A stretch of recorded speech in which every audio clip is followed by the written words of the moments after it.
International consumer electronics brand Samsung সম্প্রতি দেশের বাজারে নিয়ে এসেছে তাদের 2025 সালের টিভি সিরিজ, যার মধ্যে রয়েছে most advanced vision AI TV. ব্র্যান্ডটির 2025 সালের সিরিজে রয়েছে flagship neo Q LED 8K TV থেকে বাজেট ওরিয়েন্টেড ইউএইচডি ও এফএইচডি টিভি। স্যামসাং এর 2025 সালের সিরিজের লাইন আপে কিউএলইডি, ওএলইডি, ইউএইচডি, এফএইচডি ও এইচডি এই 5টি মডেলে সর্বোচ্চ 85 ইঞ্চি ও সর্বনিম্ন 32 ইঞ্চির টিভি রয়েছে। এবারে সিরিজের মধ্য দিয়েই প্রথমবারের মতন যুক্ত করা হয়েছে মোস্ট অ্যাডভান্সড ভিশন এআই, যার ফলে গ্রাহক পাবেন AI upscaling, AI picture, AI adaptive sound pro ও এআই এনার্জি মোডের মতন ফিচার।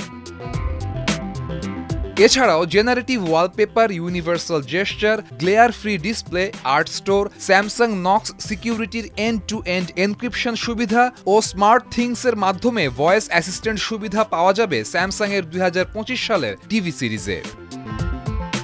ভোক্তাদের চাহিদা এবং চিন্তা এবং তাদের লাইফস্টাইলকে আরও স্বাচ্ছন্দ্যময় করে তোলার জন্যই এই ভীষণ এআইয়ের প্রযুক্তির ব্যবহার করা হয়েছে, যা শুধুমাত্র সংখ্যা না, এটা হচ্ছে আপনার সামগ্রিক পুরো লাইফস্টাইলে আপনার টিভি আপনাকে একটা বিনোদন এবং আরও অন্যান্য স্মার্ট প্রোডাক্টগুলোকে একসাথে মনিটরিং এবং কন্ট্রোল করার জন্য স্যামসাং স্মার্ট টিভি কাজ করবে। আমাদের হাই স্পেকের টিভি যেটা নিউক্লিড 8K, এটা আমরা 11,99,000 টাকা থেকে শুরু করে আমাদের টিভি বর্তমানে 28,900 টাকা পর্যন্ত এই রেঞ্জে টিভি আমাদের রয়েছে।